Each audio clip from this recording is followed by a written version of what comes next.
1, 2, 3. While our weekly shows are edited to time for broadcast on public TV and community radio, we offer to you, our members and podcast subscribers, the full uncut conversation.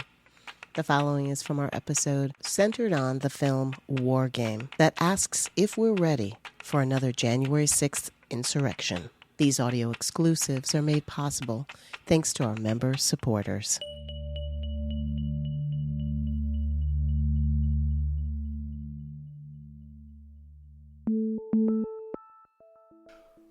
What if January 6th happened again? Worse, are we prepared for another post-election insurrection? That question is not just top of mind because the results of another election will soon need to be certified, but also because there are threats coming from the same man who egged on the violence last time that he will call out the National Guard, even the military, to, quote, handle his enemies in the context of this election.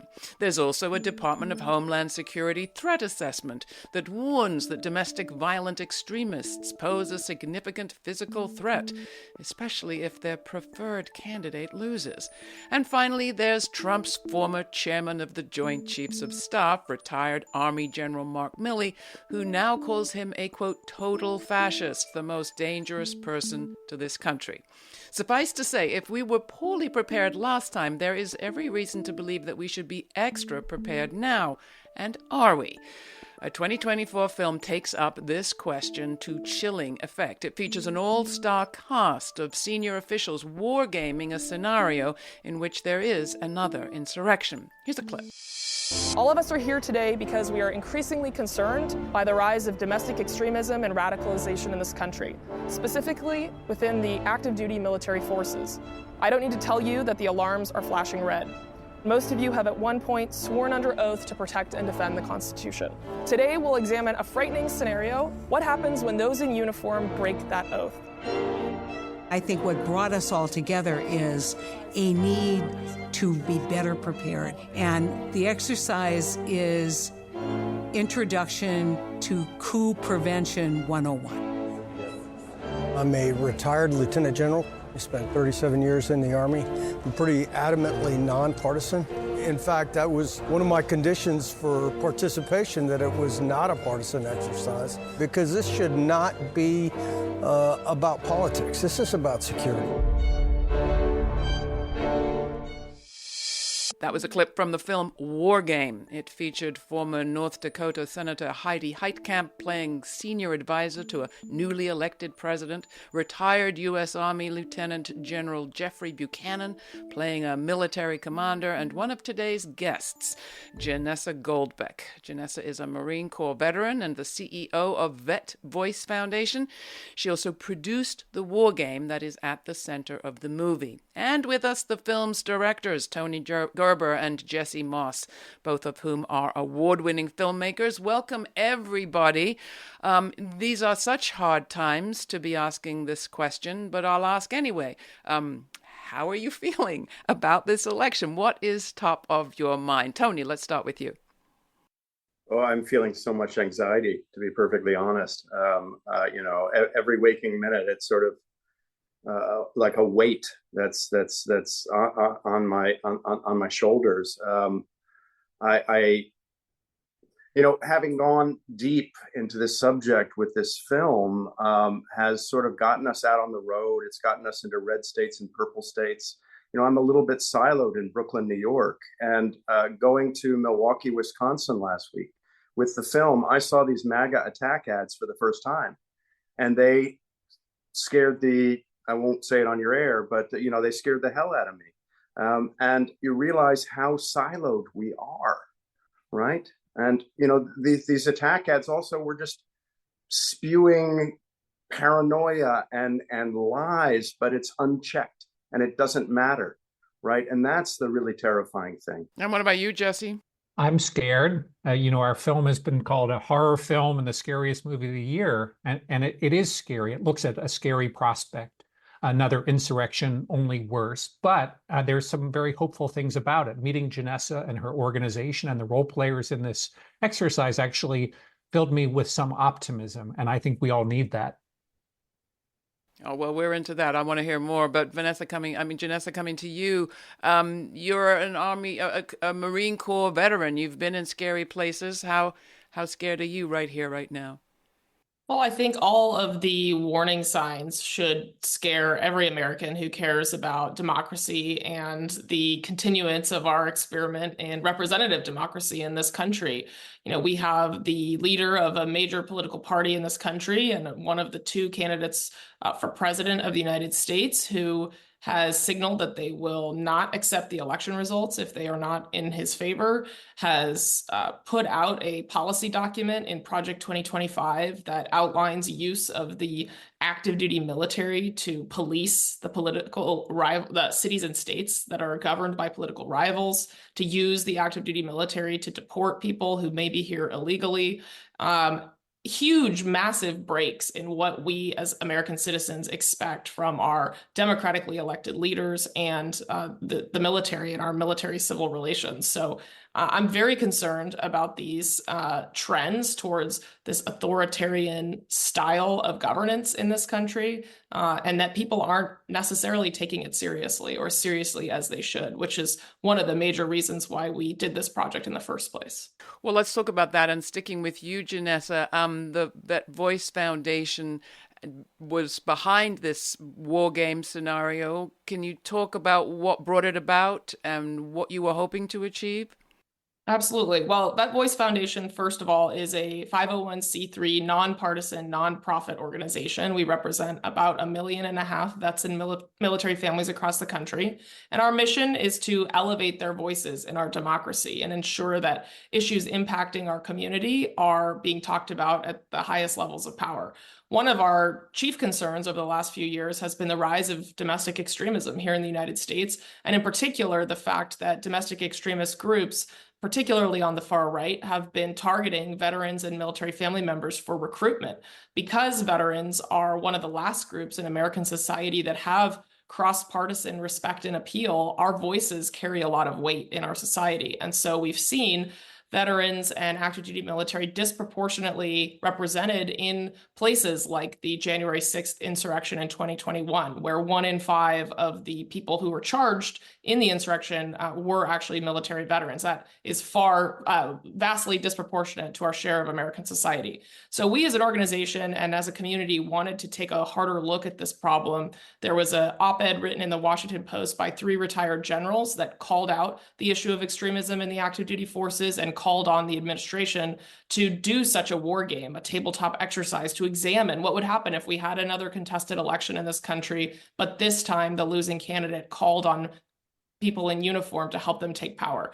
And that is exactly what we decided to do as an organization. And then you, Tony and Jesse, you turned that tabletop war game into what's being hailed as the best political thriller of the year. What did you bring to that table, Tony?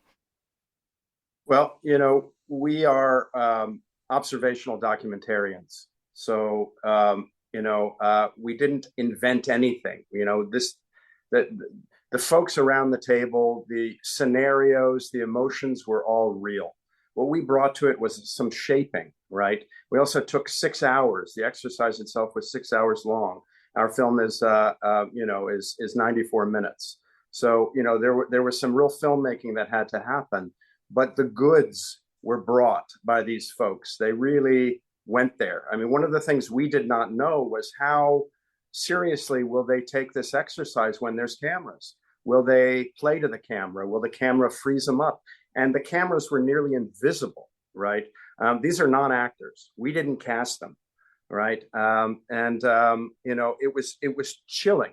It was chilling, to say the least. And Jesse, you really created one heck of a set. I mean, to look at, you would assume this action was happening in the Situation Room. Well, did that affect the performance, do you think? I think so. I think when those role players who Janessa's organization recruited stepped into that room, they felt the gravity of what they were engaged in a new way. I think they knew conceptually what they were signing up for, but I think they really brought everything to the table, literally and figuratively. And for us, the audience and the filmmakers, it was like being invited into the White House Situation Room, not normally a space I'm invited into. And to really see someone like Governor Steve Bullock playing the president wrestle with this enormously consequential decision, I think Americans, audiences who watch the film become part of this conversation. And it's not a prescriptive film. I think it presents them with an enormously challenging scenario.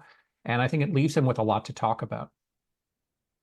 Janessa, when you and the foundation started this tabletop war game, as you described it, Project 2025 hadn't been released. You didn't have Donald Trump as the nominee. You certainly didn't have him talking about calling out troops on the insider, the enemy within.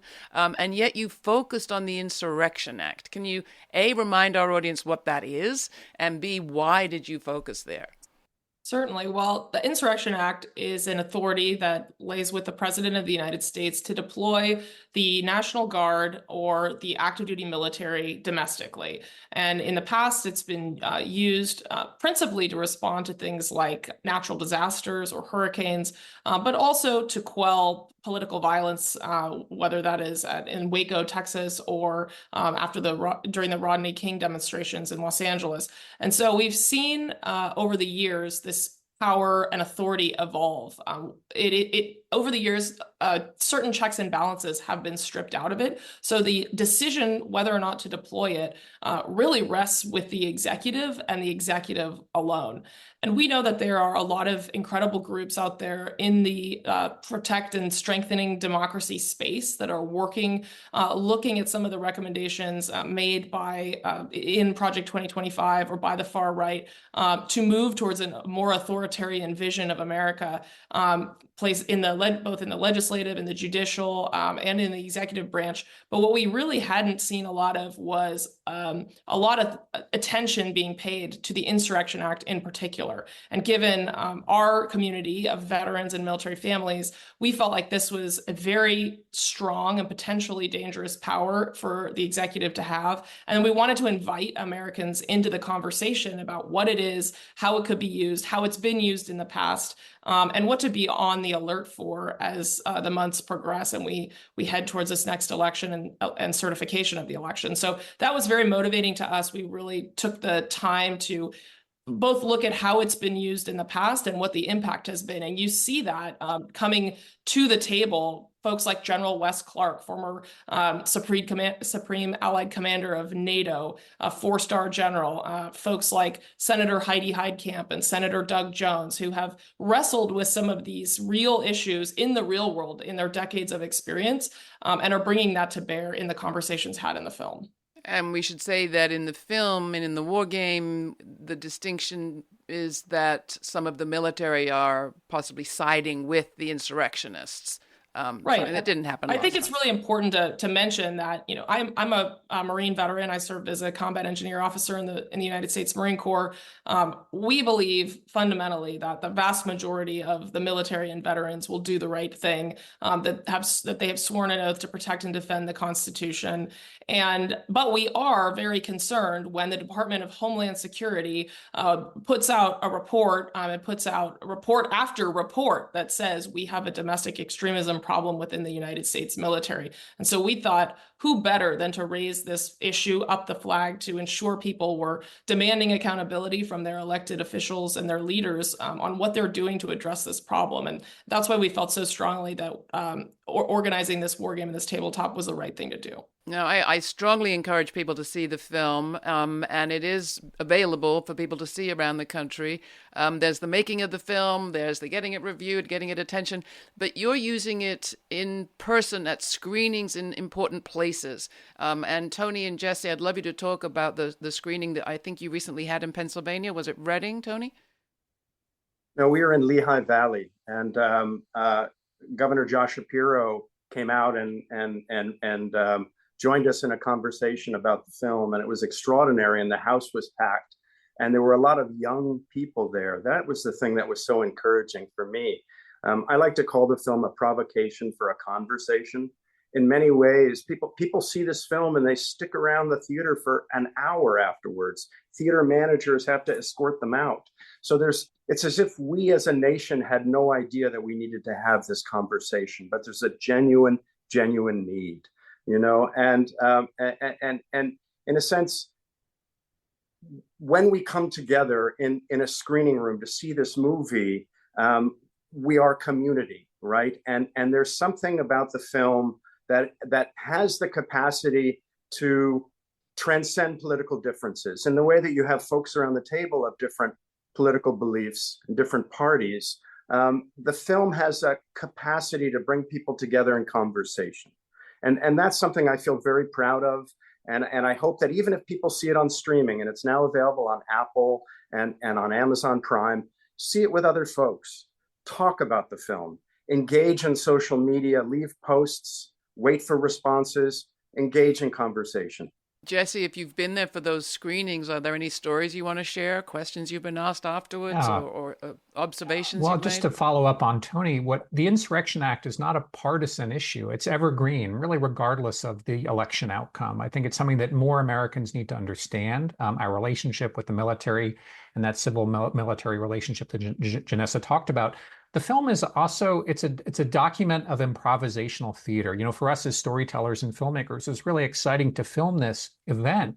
And I think what we're experiencing and what Tony talked about is when an audience, a live audience, comes together to appreciate the film in a theater, they're sort of completing that experience. And we all have been to the theater and we know what that's like. And I think that that's what we've discovered in these conversations and these screenings is an audience experiencing the film sort of completes that understanding of the work as capturing, well, it's a documentary about the future, which I love too. That's a kind of paradoxical concept, but it also is a really unusual and kind of thrilling work of theater and of art and of politics. And I think the fusion of these things is what made it exciting for us to capture as filmmakers and to partner with Janessa and her organization to share the film around the country. Janessa, there's a moment in the film that we're discussing, War Game, in which you get a text from your dad. Do you want to remind us what that text says? And has he seen the film yet? Yeah, so a little context. My father is a big believer in the QAnon conspiracy theory. He is a big Trump supporter. And that has been extraordinarily challenging, obviously, for me as someone who spends a lot of time thinking about how conspiracy theories and disinformation are tearing the fabric of our society apart. But my dad and I really love each other, and you know, it can be very challenging. I'm not saying it's all hunky-dory around the dinner table all the time, especially when some of his political beliefs, I feel, directly impact my safety and liberties as an individual in this country. But he has seen the film. We watched it together a few months ago, and he actually really enjoyed it. He didn't agree with all of the sort of analysis of what led to January 6th or what actually happened on that day, but he really enjoyed having a first row seat to real world decision makers processing information, conflict, muddling through a myriad of different things that might be real or might be disinformation, and seeing how those conversations played out. His favorite character in the film is Senator Heidi Heitkamp. He loved her decisiveness, even though I don't think they would agree on a lot politically. Coming back to you, Tony, in terms of the impact of the film, you've said it doesn't make a particular case, but it does have a message. How would you characterize that? Yeah, I would say that our film is a rallying cry for reasoned leadership. What you see in this 94 minutes is process. You see democracy at work, right? The notion that democracy is this sort of idyllic, perfect thing that, was once great and will be great again is a complete fabrication. Democracy has always been flawed. It's always been in process. And I think that that's what we need to double down. We need to circle the wagons, and there's got to be certain issues that we can all agree on, like the peaceful transfer of power, for Pete's sake.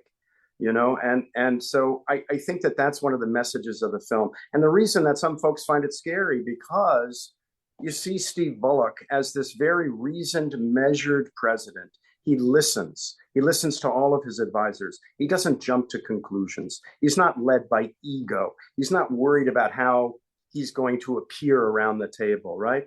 And I think that even though Trump is not the subject of our film, he's the off-screen presence. He's the boogeyman of nightmares that's not mentioned in the film, but the audience brings him into the room, right? And so the thing that I think makes the film scary is imagining that guy in that seat. And that is terrifying. The other thing that's terrifying, Jesse, coming to you, is that you make the film, there's sort of two fronts to the conflict. There's the, on the ground, what's happening in the States, what's happening in Washington, D.C., insurrection, but there's also this kind of online, virtual reality that you're having to deal with of insurrectionists sending out fake messages and deep fake videos, and one can only assume that the ability to do that has gotten a lot worse or better, depending how you look at it, even since the film was made.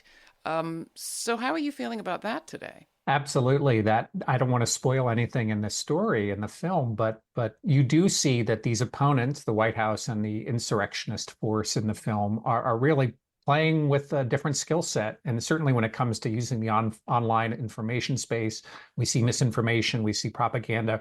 We don't even see what we all see now, which is AI generated content and state actors using these tools to destabilize our democracy. Like Janessa and her organization have a very complex scenario, but they had to draw some boundaries around, how much they could bring into this event over 6 hours. And I think we all know what we're dealing with as a country.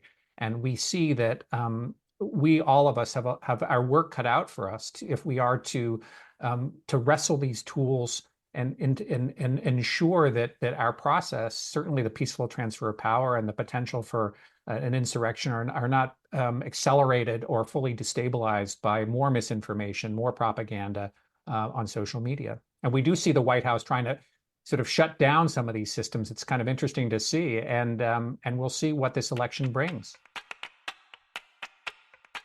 Hi, lovely listeners. Laura Flanders and Friends is, as we say, the place where the people who say it can't be done take a back seat to the people who are doing it. Our guests are doing it. Now we just want to thank you, our member supporters, for doing your part. All of you who have yet to become members, please do it. Join our community today by making a one-time donation or make it monthly at lauraflanders.org/donate. That's lauraflanders.org/donate. Thank you. And a reminder to hit that subscribe button wherever you get your podcasts. And thank you.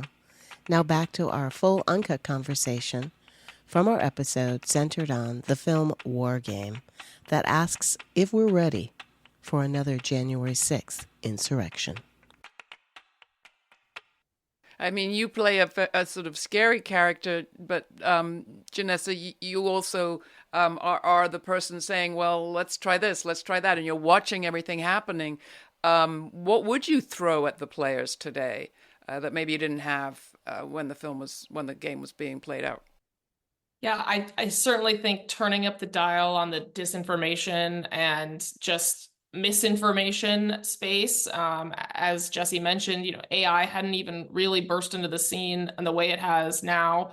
I also think that we really were cautious when we designed this scenario, knowing that it was going to be depicted on screen down the line, not to put anything into the ecosystem that might inspire bad actors. Every inject that you see, meaning every twist and turn in the scenario, they're all based on things that have already happened in our history, just all kind of smashed together for one terrible day, and with the dial turned up just a notch.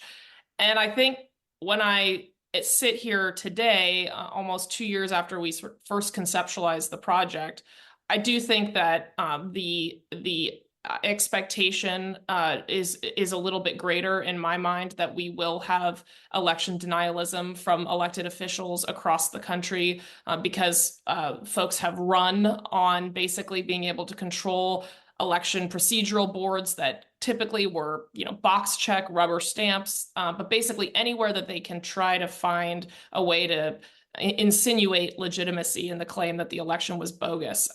I am more concerned about that today than I was when we conceived of this project, especially because as an organization, one of the things we also do is a lot of impact litigation. We get engaged in the courts when we think veterans' rights are at stake. And we have seen just an onslaught of lawsuits from the Trump campaign and the RNC trying to disenfranchise voters who vote by mail, which really impacts veterans and overseas military voters.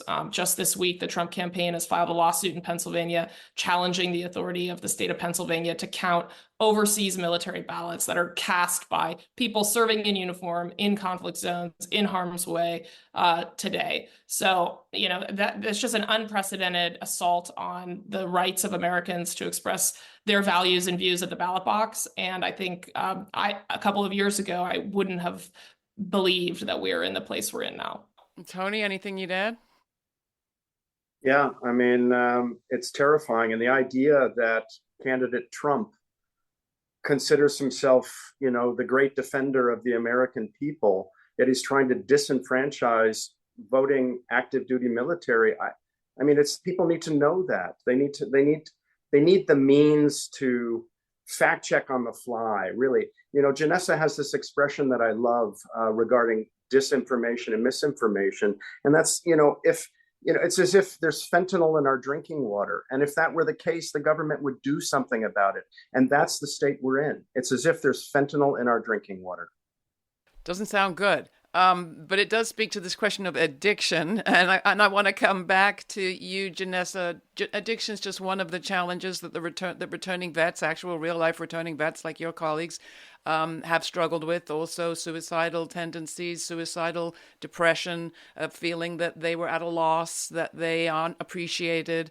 When we were doing reporting into survivalist groups that played a role in January 6th in North Carolina for an episode that we did, I spent a lot of time on the dark web listening to them and discovering, and even in the very alive web, the very above ground web, that one of the approaches survivalists and insurrectionist groups make is by simply listening to the grief and sadness and trauma, really, of those veterans. So has anything changed in light of what we've seen when it comes to caring for returning vets' physical, mental health, and just their loneliness? Well, first of all, thank you for your reporting on that. It is a tough place to be, to listen and observe firsthand some of those conversations. I really think that our country for many years did not prioritize veterans, and particularly combat veterans returning from overseas. We have seen some strides in the last 4 years with the passage of the PACT Act, which now expands veterans' health care to millions of previously ineligible vets so that they can enroll and get the mental and physical health care that they so desperately need. And that is thanks to the Biden administration really prioritizing that issue and working with Congress to get that over the finish line. But a lot remains to be done. And I think one of the things that is very important to highlight is that every problem that exists in the military and the veterans community also exists in our broader society. It is a reflection of our broader society. Loneliness and isolation have been called an epidemic in the United States by the United States Surgeon General for the first time in history. You see that even though we have these devices and access to the web and social media, we are more disconnected and more siloed off from our neighbors and from people who have different backgrounds than ever before. And I think that when these groups know that there are veterans who are returning from service or stepping out of uniform who may feel very disconnected and alienated from civilian life, they become a very soft target for recruitment efforts. And I think that when we think about the issue of extremism and divisiveness, there are folks who are so far down the rabbit hole that it would take a lot to get them out. But there are many, many people who are curious, who are on the bubble, as Elizabeth Newman, who's a Homeland Security official, playing a Homeland Security official in the War Game film, says, it's the people on the bubble who are considering dabbling in this ideology that we really have an opportunity to reach. And that's why a film like this is so important, because it is as Tony said, a provocation for a conversation. It is a way into the conversation that is very challenging and very loaded and fraught for a lot of people. One of the things that happens to me the most when we are screening the film across the country is people come up to me afterwards and they say, I have someone in my family who, believes in things that I can't even imagine they believe are real, and I don't know how to talk to them, or it's impaired my relationship, or we don't see each other anymore. And that is really dangerous for our society, and it's really sad for us as a country. And so I hope that this film can help inspire more of those tough conversations between people who do love each other deep down, but might just find themselves living in completely different realities. All right, so we need reasoned leaders. We need more care in our community, especially to vulnerable folks. Jesse, what else do you come away from this experience believing that we need? I'm thinking institutionally. What do you need or wish was in place today? And then we'll ask the big question, is it? Well, I think we see it in the war game. We see a healthy politics modeled, people who probably disagree on a lot of things politically, but actually agree on one important thing, which is safeguarding our democracy. And they're working together through this problem. And we get to see those disagreements and arguments within the war game itself, but they share a common purpose. And I think the war game itself is not naive and it's not sentimental, but I think modeling healthy politics is really valuable today. It's hard to look around and see how people are working together across partisan divides to get, work done on Capitol Hill or in state houses. So I think that's of value to model, to show, beyond what, Tony also talked about, good government and sort of decision making. And what about institutional change and reform? I mean, Janessa, in the war game, you have one of the veterans playing an insurrectionist, sounding very, very skeptical that any of the most important changes that are needed to avoid such a scenario as they're considering in the game be avoided. He doesn't sound confident at all. Are you?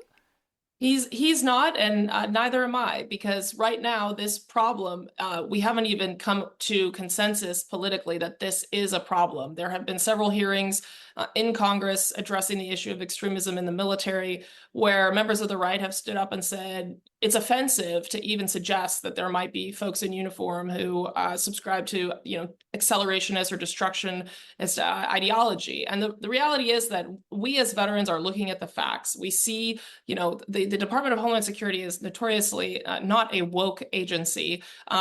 This is an agency that has in mind what are threats to our country domestically, and they have repeatedly sounded the alarm on this. And yet it is still such a partisan, polarizing issue that we haven't been able, the Pentagon has not been able to take serious action on it.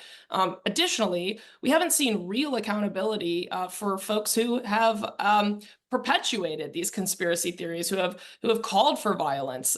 There has been some, but not all. I mean, the fact that President Trump is still the top of the Republican ticket speaks volumes. And, all of the things that I said before, care for veterans, care for people in our society who are vulnerable, having empathy and modeling healthy democracy, all of those things are important. But without accountability for people who are pushing to undermine or destroy our democracy, we are still going to be in need of some serious action. Tony, coming to you, I mean, one wonders if the changes we needed had been put in place years ago, even just the question of attention to the question of domestic extremist violence, where we would be today. And then as I think about that, I think, well, in 2008, Barack Obama's Homeland Security chairperson did look into that very question. And her preliminary report, I think it was Janet Napolitano's report, was released prematurely. You had an outcry from the right, and the whole thing got squashed. One can only imagine that it will be as hard for Harris-Walz administration to look at this seriously as it was for Obama, if not more difficult politically. Very difficult. Yeah.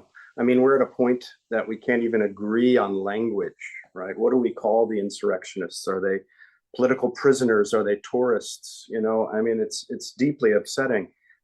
What does give me hope is, the conscience of young people in our country, right? And, one of the electorates that I'm most concerned about are young folks who have been out on college campuses, speaking their minds and protesting for what is morally right, okay, but who feel that our two-party system is so broken that that they're not going to bother voting. I think there are a lot of these young people, and I guess to my mind, it's not about overnight solutions. It's not about an easy fix. but it's about baby steps. It's about engaging. It's about working to change what's broken from the inside. And I'll push back on, oh, sorry, Tony, I didn't mean to cut you off. I was just going to say, I too am inspired by young people who are out there mobilizing, who are organizing, who are working to change the outcome of this election. But as a person who is, I guess, perfectly middle-aged, I turn 40 next year, I could say that I work in politics. I know who controls the electorate, and the reality is it's people mostly over the age of 55 who will have the greatest impact on this election. And I think that it is sure we should give the younger generations their due, but it's not on them to save our democracy. It's all of us. And I would really encourage voters who may have folks in their families or their networks or their communities who are, they're shying away from talking to really spend the next few weeks having those tough conversations, because every generation matters in the fight to save our democracy. But in particular, people who are part of communities deeply ingrained in them, who know their neighbors, who are able to pick up the phone or go to that church meeting or whatever it is and have those tough conversations. It's on all of us. Well, and, I'll see you one. I mean, I'll see you one and up you one. I mean, yes, it's on us, but we live in a society where the advantage to having a government is it helps us address our conflicts in a non-violent way. So while we can have all the carefully curated conversations we like and bring as many of our friends and relations as I hope people will to see War Game, I still would like to see some institutional changes. You want to name some? Who wants to name some that we need? Let's start with you, Janessa. Yeah, absolutely. And I certainly wasn't trying to suggest that conversation was going to get us through this. I was more talking about actions ahead of the next election. But although we'd love everyone if we have one, right? Exactly. But a couple of things, I think there is a bipartisan effort that is led by a number of legal scholars to reform the Insurrection Act, to actually bake back in some of the congressional checks and balances that would still preserve the president's authority to deploy the active duty military or National Guard, but allows for at least some conversation amongst democratically elected leaders and some accountability there. That's one. Second is allowing the Pentagon to pursue some of the very basic actions that it does in screening for new recruits that most Fortune 500 companies do, like scrubbing someone's social media, ensuring that they, don't have a presence in the dark web or haven't posted neo-Nazi propaganda on their Facebook page. We don't even have those simple steps set in place yet. And the third thing is really investing in caring for American people. Now, I know that's going to sound a little squishy, but hear me out. We talk about all the time about the mental health crisis in this country. We've talked about the isolation epidemic. The reality is when people are struggling, when they're hurting, when they can't make ends meet, they seek community and they seek help in the places they can find it. And when we deny Americans a basic right to healthcare, when we deny Americans, the basic rights to be able to be housed, to afford housing, all of these things contribute to the sort of appeal of extremist groups and of these extremist ideologies. And they really weaponize the grievance people feel that their government has let them down. So I think that institutionally, it isn't just about dealing with the aftermath of when people are radicalized or have already subscribed to this, but it's about building a society that actually takes care of its citizens and provides people with opportunity. We've done reporting from Idaho where our colleagues have tracked how there is an increase in support for paramilitary organizations and militia in the places where the domestic violence hotline, for example, has been cut after 5 p.m. or when there's no more police service that runs 24/7. Jesse, do you have a hit list of things you'd like to see? I'm in favor of the squishy. Yeah, I am. I was encouraged just recently, a few weeks ago, the House Armed Services Committee did conduct a hearing on extremism in the military. There were some Army brass who were there to testify. They actually, staff on that committee had seen our film and were, I think, informed by the conversation. And obviously, we have a very divided Congress, hard to get legislation passed. But I think I'll start with having a hearing now on the topic. I think that's a way of moving the ball down the field. That was encouraging to see. I think, Janessa's organization has been running state level exercises to look at some of these weaknesses that you see exposed in our war game.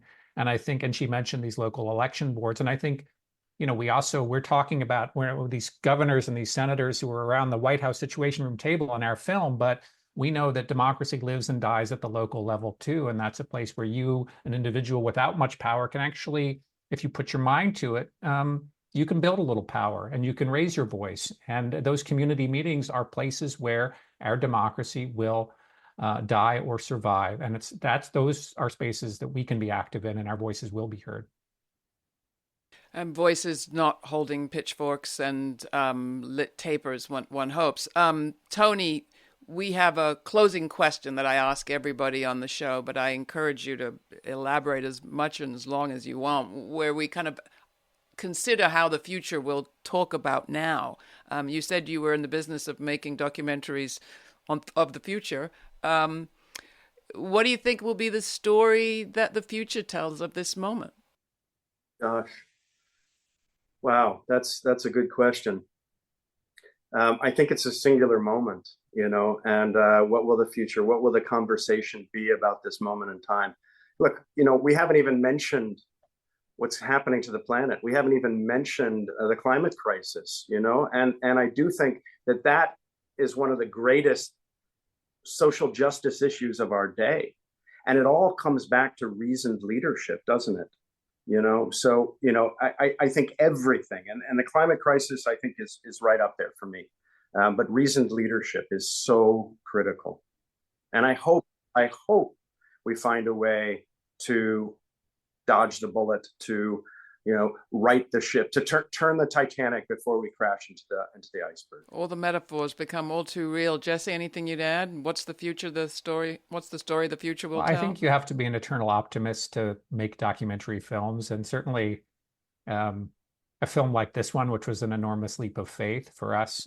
So I remain optimistic despite the sort of headwinds that we face and the shattering of norms that we've talked about, that we've all been living through, and despite the traumas that we carry that we've talked about in different ways. We're still making sense of January 6th. We're still, whether we're veterans who are in our film who came back from combat in Iraq and Afghanistan and have taken that pain and sought treatment for it, but also put those feelings towards a good. So not to be sentimental here, but maybe it's denial, but I have optimism that when we look back on this moment, that we rose to the occasion, we rose to the test. And I think that we've done the very, the least that we could do, which is to put forth something that we think is an important conversation for Americans to be having. There are things I can't do as a filmmaker, and Janessa and her organization do incredible political and legislative work. We can't do that. We can tell a good story, and I think we tried to do that. Janessa, how do you answer the same question? Well, I spent a lot of time around the world in places that have much less than we're afforded here in the United States. Before I served in the Marine Corps, I served as a human rights advocate working to protect civilians in conflict zones, places like Sudan and Myanmar. And so I've really seen the worst of humanity in many places. And I think it's easy right now to feel deeply cynical and distressed about the challenges we face here in America. But also we have faced extraordinary challenges as a country before, and people around the globe are facing challenges greater than I could even imagine at this very moment. So I hope that, when you wake up in the morning and you look at the news and you see the crazy things that are being said, or the things that are happening that make you just feel sick to your stomach in our country, that you don't wallow, that people don't wallow too long in that feeling of cynicism and despair, because we do have a lot of agency. We do have a lot of power. Our voices do matter. And there is a lot here worth preserving and protecting and growing. So while I do feel nervous about the coming election and what's ahead for us as a country, I'm also optimistic and inspired by the people I see who are doing hard work every day in the trenches, unsung, to ensure that our experiment in representative democracy continues. Janessa, Tony, Jesse, thank you so much. And I will just remind people of yet another episode from our archives, one from earlier this year where we interviewed experts on the question of political violence, who pointed out that, feelings aside, the actual data in this country is very small numbers of people either support or engage in any such thing. And our experts on that show also talked about what's been successful in other countries in turning that around. I don't know how this story will end, neither does any of us, but thank you for provoking this conversation, all of you. I appreciate your work. Thank you so much for having us. Thank you, Laura. Thanks for taking the time to listen to the full conversation from our episode centered on the film War Game. These audio exclusives are made possible thanks to our member supporters. Thank you. Please join our members now by making a one-time donation at lauraflanders.org or make it monthly. And to dive deeper into this episode, check out the episode notes posted for free at patreon.com/Laura Flanders and Friends. And thanks again to all our members supporters.